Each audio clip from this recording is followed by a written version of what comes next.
본문의 내용을 보면 예수님이 어느 동산에서 제자들과 함께 있었습니다. 갑자기 유다를 앞세운 군대가 예수님이 계신 그 자리를 급습을 하게 됩니다. 이 동산이 어디인가 이름은 나타나 있지 않지만 여러 정황상으로 볼 때 오늘 본문은 기드론 시내 건너편, 그러니까 예루살렘 성 있는 바로 앞에 밑에 골짜기의 건너편이니까 그것은 감람산이라고 예측이 되고, 마태, 마가, 누가복음에도 보면 그는 겟셋마네라고 이렇게 나와 있습니다. 그래서 아마 이 동산은 예수님이 자주 모임을 갖고 찾고 기도하셨던 동산이었다라고 생각을 합니다. 유다는 어떻게 그 군대와 함께 예수님 계신 곳으로 알고 오셨을까? 항상 예수님이 그곳에 계신다는 걸 알고 있기 때문에 그런 군대를 데리고 들어오게 되었습니다. 지금 이 상황이 본문에는 나타나 있지 않지만 앞에 있는 그 마태, 마가, 누가복음에 보면 겟셋마네 기도를 마친 이후에 일어난 일입니다. 그래서 제자들은 모두 다 그때 잠을 자고 예수님이 3번이나 깨운데도 불구하고 그들은 여전히 조는 모습을 가지고 있었고, 눈을 이기지 못하고 잠을 못 이겨서 예수님이 말씀하는데 도대체 저분이 무슨 얘기하는가 막 짜증스럽게 그 얘기를 들을 정도로 졸고 있었습니다. 자, 그런데 갑자기 유다를 중심해서 군대가 들이닥쳐서 예수님 있는 곳으로 몰려드는 모습을 제자들이 보았을 때 얼마나 놀랬고 얼마나 당황을 했겠습니까? 아마 표현을 못해서 그렇지 제자들이 소스라치게 놀랐을 거예요. 도대체 무슨 일이냐 하고 깜짝 놀랐을 것입니다. 자, 이런 혼란스러운 상황에 예수님은 어떻게 그 상황에서 이렇게 대처를 하셨나 보면 4절에 보니까 이런 말씀이 나오죠. 예수께서 그 당할 일을 다 하시고 나아가 이르시되 너희가 누구를 찾느냐라고 말씀했습니다. 자, 예수님은 먼저 자기에게 찾아온 군대 앞에 여기 찾아온 군대 앞에 자신의 모습을 놓으셨습니다. 이들이 무장을 하고 예수님께 찾아온 목적이 뭐냐? 이 새벽녘에 완전 무장을 한 군인들과 대제사장들과 그리고 많은 사람들이 유다를 따라서 이곳에 온 목적이 뭐냐? 그것은 바로 예수님을 체포하기 위해서 온 것입니다. 자, 그런데 이런 상황에 대해서 예수님이 어떻게 대처를 하시는가? 여러분, 다른 사람도 아니고 평소에 사랑하는 유다 제자가 또 그를 앞세워서 군대가 그를 찾아왔다. 그럼 분명히 이곳에 있다는 것을 알고 있는 정보는 유다가 알고 있었기 때문에, 그리고 유다를 앞세워서 온 것이겠습니다. 그렇다면 평소에 예수님은 유다가 자기를 팔 자라는 것을 이미 알고 계셨기 때문에 이렇게 군대를 몰고 이곳에 왔다는 것은 자기를 잡기 위해서, 체포하기 위해서 제자가 앞서서 지금 여기까지 왔다는 얘기입니다. 그러면 당연히 예수님 입장에서는 이곳에 계속 머물러 있다가는 본인이 체포가 될 수 있기 때문에 일단 자리를 피해야 된다는 생각 때문에 피신을 해야 옳을 것입니다. 그리고 자기 몸 하나는 혹시 붙잡힌다 할지라도 남겨진 제자들만은 살려야 되지 않겠습니까? 그래서 제자들을 위해서라도 아마 예수님은 그 앞에 서서 이렇게 나다 하고 자기를 나서야 할 필요가 전혀 없는 상황이었습니다. 더군다나 예수님은 4절에 보니까 자기가 당할 일을 알고 계셨다 그랬어요. 그러니까 예수님은 겟셋마네에서 기도하시면서 그 시험에 들지 않게 기도하라고 말씀하신 그 내용은 이미 기도 이후에 어떤 사건이 일어날 것을 주님은 알고 계셨기 때문에 이 말씀을 하셨고, 그러니까 당연히 본인이 그것을 아셨기 때문에 미리 미연에 그들이 오기 전에 일정한 시간을 지어서 그 자리를 피해야 할 것입니다.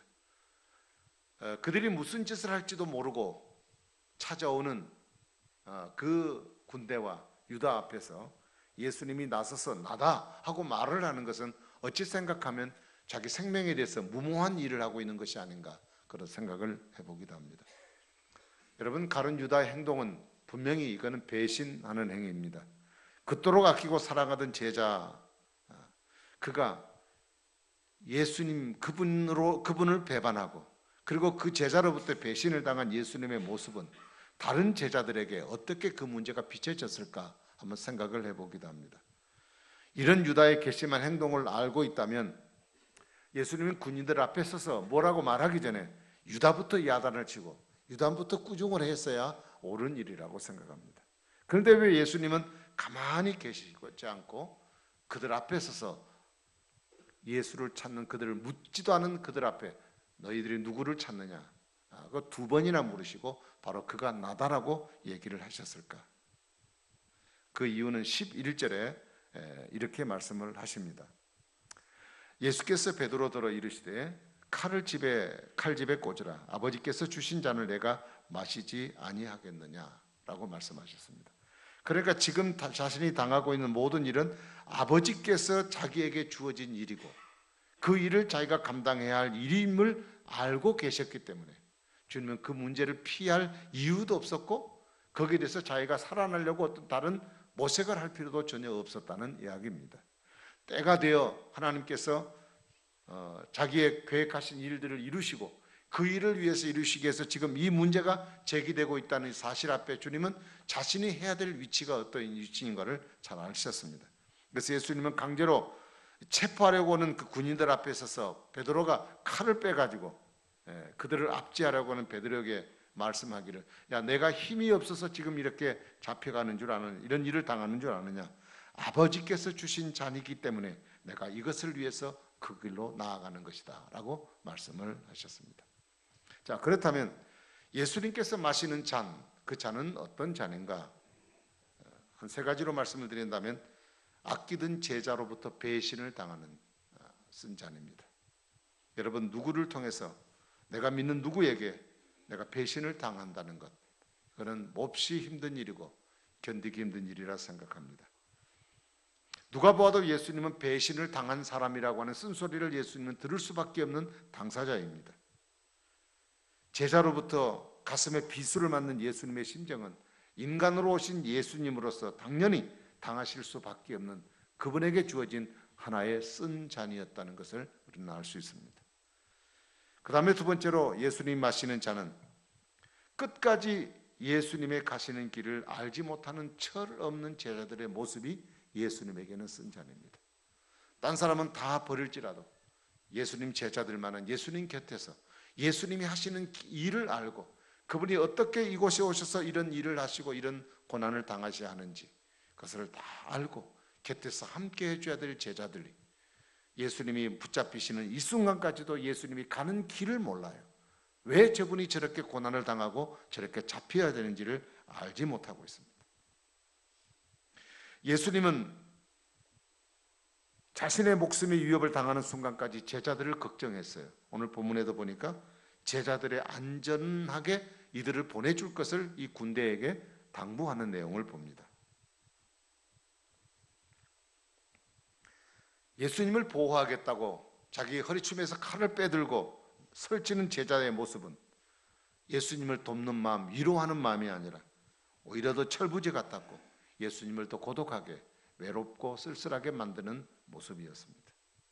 그래서 예수님의 마지막 순간까지 예수님을 알지 못하는 제자의 모습은 예수님이 마셔야 되는 또 하나의 쓴 잔이었습니다. 그 다음에 마지막으로 예수님 마시는 잔은 모든 것을 짊어지고 저주와 심판의 모든 죄를 짊어지고 십자가에 죽으시는 죽음이 예수님에게 쓴 잔입니다. 여러분, 예수님이 이 잔은 얼마나 고통스럽고 힘든 잔인 걸 예수님은 아셨습니다. 그래서 겟세마네 동산에서 주님 앞에 기도한 내용도 그래서 그 아픔에 대한 이야기를 하셨습니다. 그렇지만 그것이 아버지가 자기에게 주신 잔이기 때문에 그는 그것을 감당하게 되셨습니다. 하나님께서 주신 잔을 피하거나 다른 방법으로 모면하지 않으신 것은 이 잔을 받으셔야만이 하나님 아버지가 자신을 이 땅에 보내신 목적을 이루는 일이고, 그래서 많은 사람들을 자신을 통하여 죄인들이 구원을 받고 살릴 수 있는 문제가 바로 여기에 달려있기 때문에 십자가의 고통이 무겁고 힘들고 견디기 어려운 고통스러운 수치와 모욕과 아픔이라 할지라도 하나님 아버지가 내게 주신 잔으로 사람을 살리고자 하는 목적으로 나를 보내셨기에 예수님은 그 일을 묵묵히 자진하여 감당하셨다는 얘기입니다. 여러분, 오늘은 우리 모두가 받아야 될 고난과 저주와 수치, 이 모든 것을 미리 아시고 예수님께서 먼저 우리를 위해서 대속물이 되셔서 우리의 죄를 위하여 담당해 주신 날입니다. 그러나 우리가 살아가는 날 보면 우리 예수님의 모습을, 우리는 이런 예수님의 모습을 바라보고 때로는 부끄럽고 불편해하는 생각을 가질 때가 많아요. 십자가를 지신 예수님보다는, 고통을 당하는 예수님보다는, 원수에게 무참히 잡혀가는 예수님보다는 그 두 손에 부귀와 영광을 쥐고 찾아오시는 예수님을 우리는 기대할 때가 많지 않아요. 우리보다 먼저 고난을 당하시고 채찍에 맞으시고 수치를 당하신 그 주님을 우리는 평소에 어떻게 생각하고 사시나요? 이 부분에 사람들은 대부분 다 세 가지 부분 중에 하나라고 생각합니다. 첫 번째는 예수님 받으신 고난에 대해서 아무런 감각이 없는 사람들이 있습니다.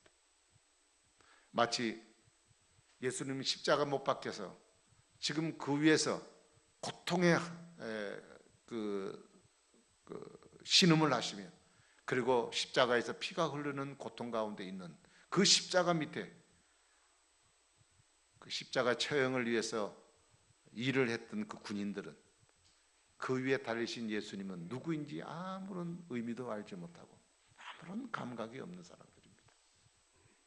그냥 자기는 자기 죄에 따라 죽었나 보다라고 생각할 뿐이지 아무런 예수님에 대한 감각이 없는 사람들입니다.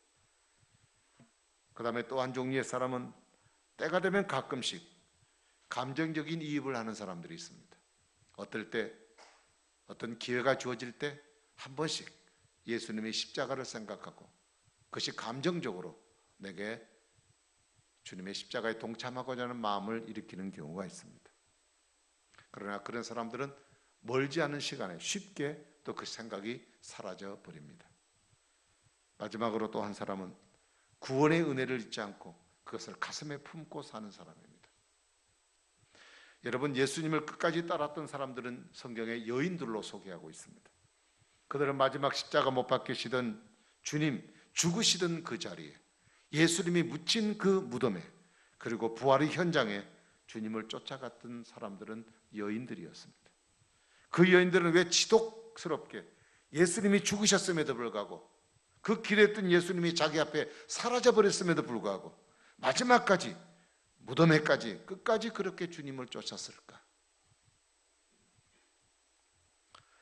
이런 의문을 우리가 가져보면서 우리는 이제 우리가 아버지의 잔을 마실 때가 되지 않았나?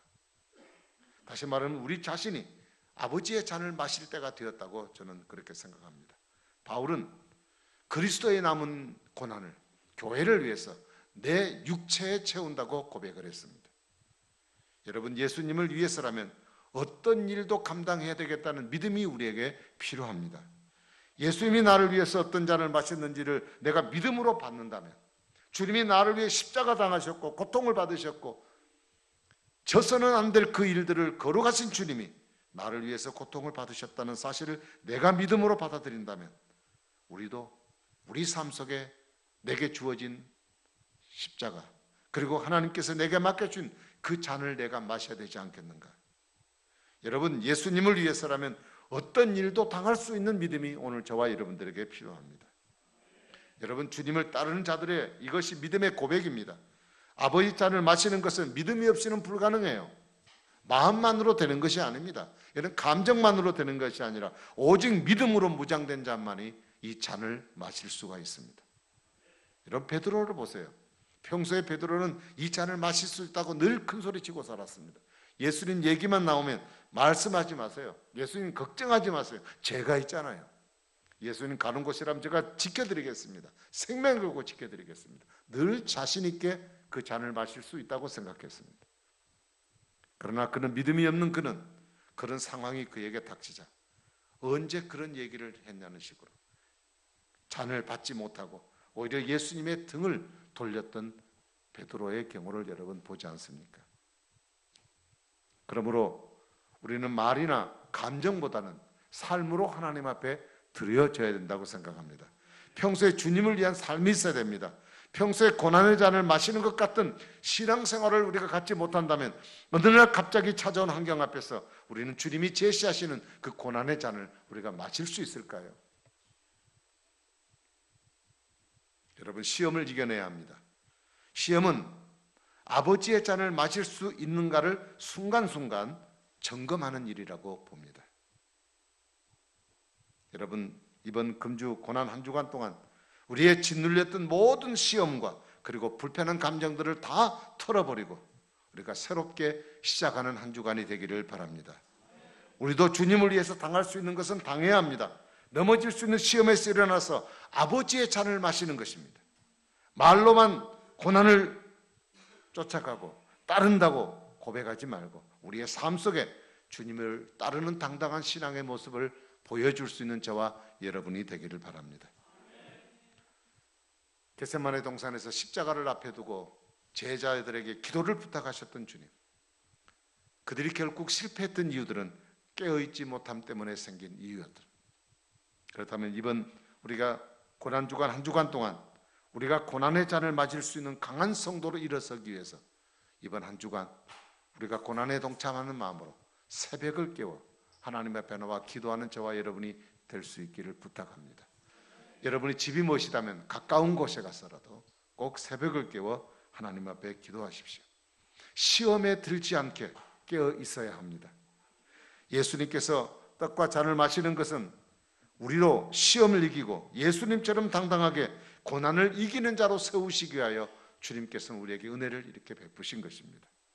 오늘 이 떡과 잔을 마심으로 우리 모두 이 땅에 사는 날 동안 주님이 맡겨주신 이 고난의 잔을 너끈히 감당하는 믿음의 승리자로 살아갈 수 있기를 주의 이름으로 축복합니다. 기도하겠습니다. 우리 찬송을 드리겠습니다. 찬송가 149장 찬송을 드리겠습니다. 찬송을 부르면서 헌금 하나님께 드리겠습니다.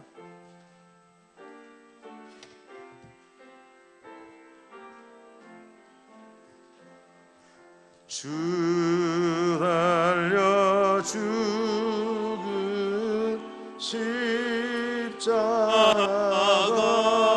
십자가 우리가 생각할 때에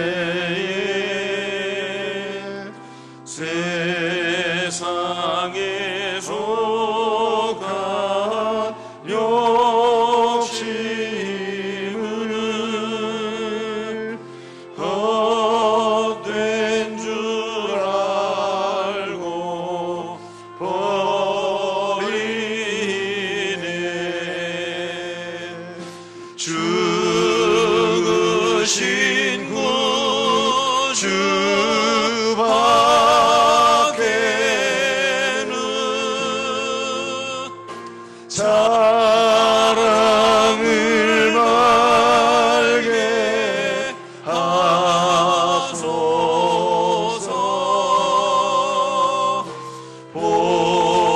보혈의 공로 힘입어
놀라운 사랑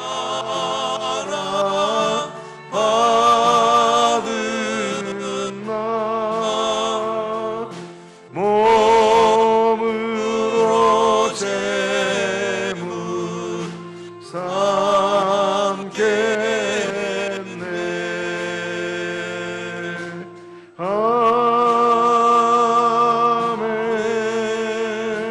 아멘. 하나님 아버지, 주께서 허락하신 귀한 은혜를 감사하여 우리의 삶 가운데 얻은 소득의 일부분을 주님께 감사함으로 예물을 드립니다. 하나님 앞에 드린 믿음의 손길 위에 축복해 주시고 하나님의 거룩하신 역사가 우리 성도들이 살아가는 삶의 현장에 곳곳에서 우리가 헤아릴 수 없는 하나님 은혜로 나타나는 복을 허락해 주시옵소서. 하나님 아버지, 어렵고 힘든 세상입니다. 여러 가지 사건과 여건들이 여의치 못한 환경 가운데 있습니다. 하나님께서 기억해 주시고 우리 성도들이 살아가는 삶의 구석구석마다 주님이 동행하시고 함께해 주심으로 날마다 그 가운데 이기게 하시는 복을 누리도록 은혜를 주시옵소서. 귀한 예물이 주님 영광 위에 귀하게 사용되게 하시고 몸된 교회를 위해서 수고하는 여러분들의 손길들을 기억하여 주옵시고 오늘도 많이 여러 가지 문제들로 질병으로 힘들어한 분들의 아픔들을 기억해 주시옵시고 오늘도 멀리 또 해외 거주하고 있는 형제들에게 함께해 주시며 우리의 교회에 자라는 그리고 이 민족에 자라는 다음 세대들을 축복하시고 하나님의 복음으로 이들을 붙들어 주셔서 참된 그리스도의 가치 가운데서 믿음으로 잘 자라는 자녀들로 축복하여 주옵소서. 예수님 이름으로 간절히 기도하옵나이다. 아멘.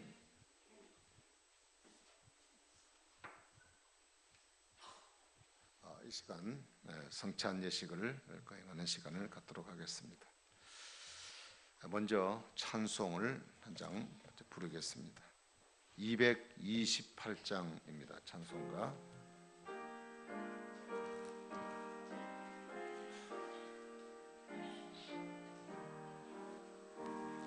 오 나의 주님 집에 오니 영원한 세계 밝히 나타나 한없는 은혜 길이 누리니 주님께 모든 염려 맡기리. 주님의 떡을 내가 먹으며 주님의 잔을 내가 마시고 근심의 짐을 벗어버리니 죄사함 받아 내 맘 새롭다. 4절 드리겠습니다. 주님의 성찬 받을 때마다 하늘의 기쁨 미리 맛보고 어린 양 잔치 참여함같이 영원한 복을 내가 누리리. 아멘. 성경 제가 한 군데 읽겠습니다. 고린도서 11장 23절에서 26절 제가 읽습니다. 내가 너희에게 전한 것은 주께 받은 것이니 곧 주 예수께서 잡히시던 밤에 떡을 가지사 축사하시고 떼어 가라사대 이것은 너희를 위하는 내 몸이니 이것을 행하여 나를 기념하라 하시고 식후에 또한 이와 같이 잔을 가지시고 가라사대 이 잔은 내 피로 세운 새 언약이니 이것을 행하여 나를 기념하라 하셨으니 너희가 이 떡을 먹으며 이 잔을 마실 때마다 주의 죽으심을 오실 때까지 전하는 것이니라. 아멘. 제가 멘토를 하기 대신해서 영상을 하나 먼저 보고 간단한 영상을 보고 했습니다.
우리 성민교 교인이 아니래도 세례를 받으신 분들은 다 참여할 수 있습니다. 경건한 마음으로 동참하시기를 바랍니다.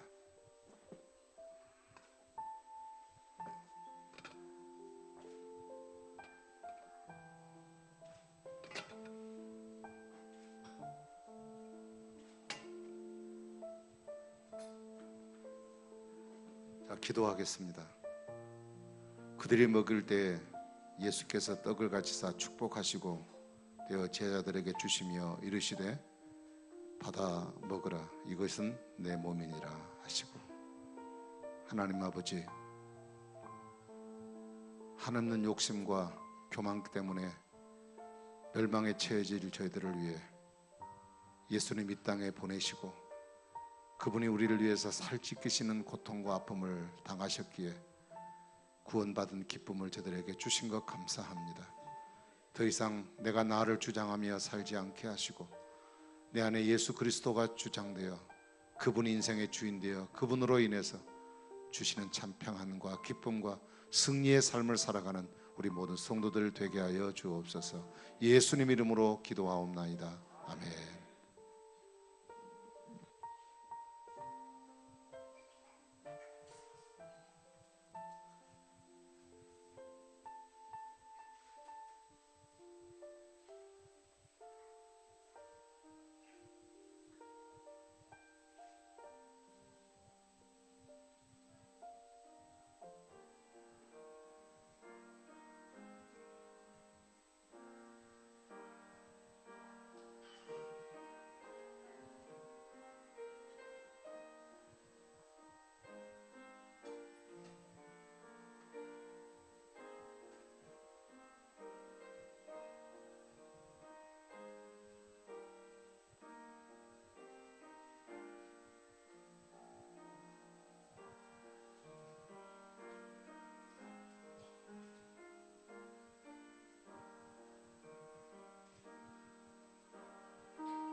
우리가 전한 것을 누가 믿었느냐?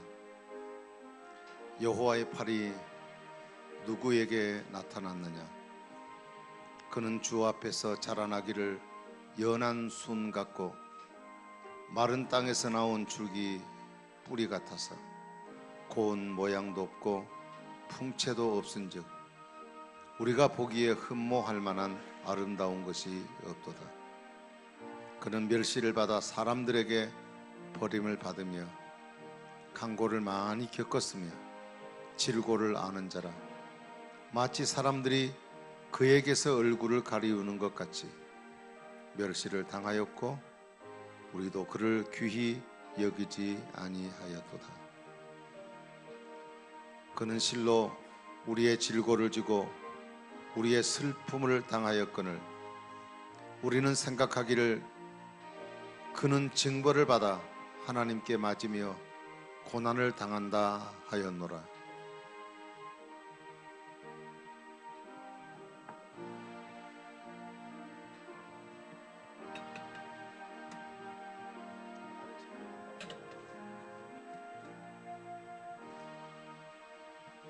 세례 받으신 분 가운데서 받지 못하신 분 있으면 저 표해 주세요.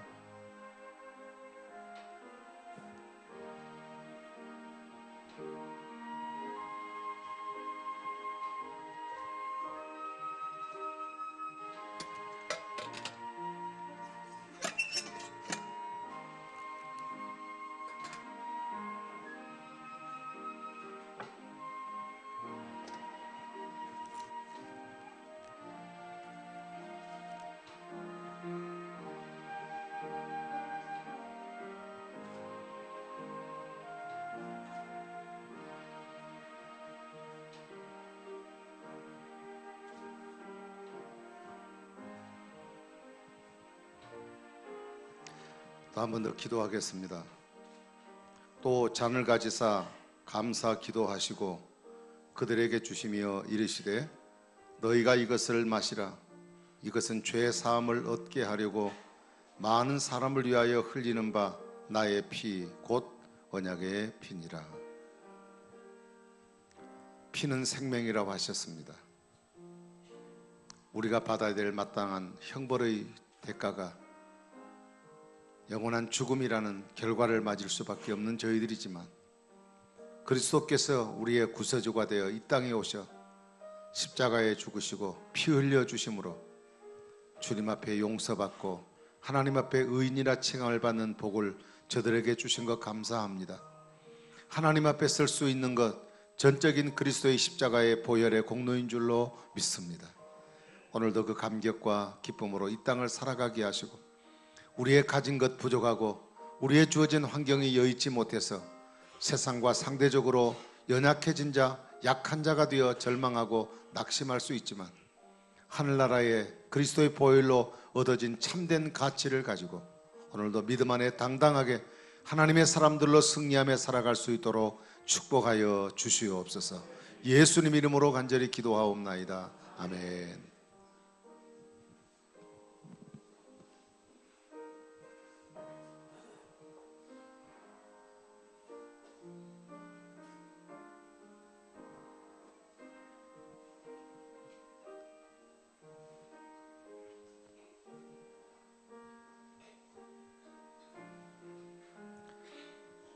그는 실로 우리의 질고를 지고 우리의 슬픔을 당하였거늘 우리는 생각하기를 그는 징벌을 받아서 하나님께 맞으며 고난을 당한다 하였노라. 그러나 그가 찔림은 우리의 허물 때문이요 그가 상함은 우리의 죄악 때문이라. 그가 채찍에 맞음으로 우리가 평화를 누리고 그가 징계를 받음으로 우리가 나음을 받았도다. 우리는 다 양 같아서 그릇 행하여 각기 제 길로 갔거늘 여호와께서는 우리 모두의 죄악을 그에게 담당시키셨도다. 그가 곤욕을 당하여 괴로울 때에도 그의 입을 열지 아니하였으며 마치 도수장으로 끌려가는 어린 양과 털 깎는 자 앞에서 잠잠한 양같이 그의 입을 열지 아니하였도다. 그는 곤욕과 신문을 당하고 끌려갔으나 그 세대 중에 누가 생각하기를 그가 살아있는 자들의 땅에서 끊어짐은 마땅히 형벌을 받을 내 백성의 허물 때문이라 하였으리요.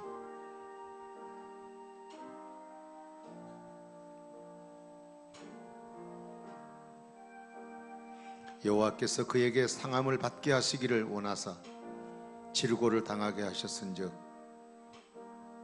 그의 영혼을 속건제물로 드리기에 이르면 그가 씨를 보게 되며 그의 날을 길 것이요 또 그의 손으로 여호와께서 기뻐하시는 뜻을 성취하리로다. 아멘.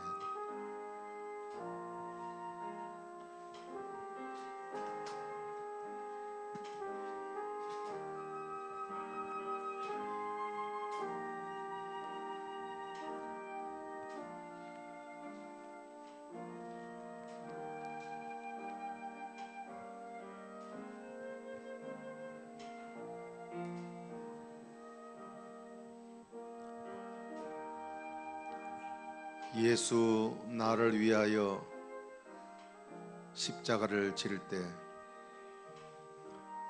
세상 죄를 지시고 고초 당하셨네. 예수님, 예수님, 나의 죄를 위하여 보배로운 피를 흘리니 죄인 받으소서.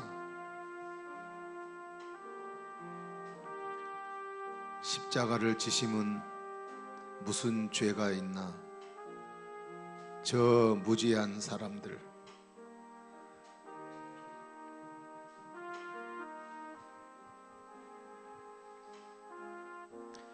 예수님, 예수님, 나의 죄를 위하여 보배로운 피 흘리니 죄인 받으소서.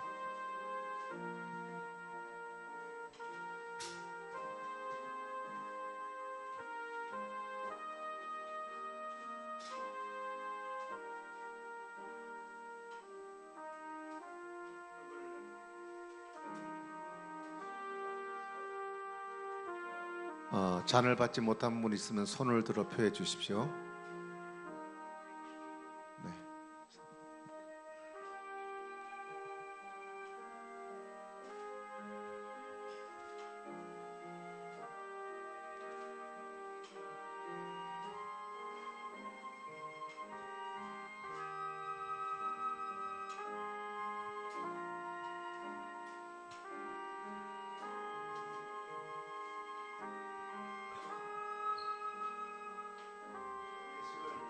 마치고 주님은 찬송하며 감람산으로 나아갔다 그렇게 말씀하셨습니다.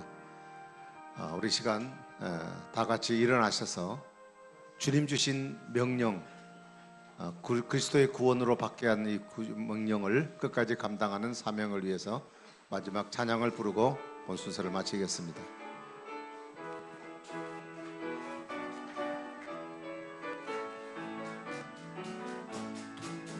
갈릴리 마을 그 숲속에서 주님 그 11 제자 다시 만나시사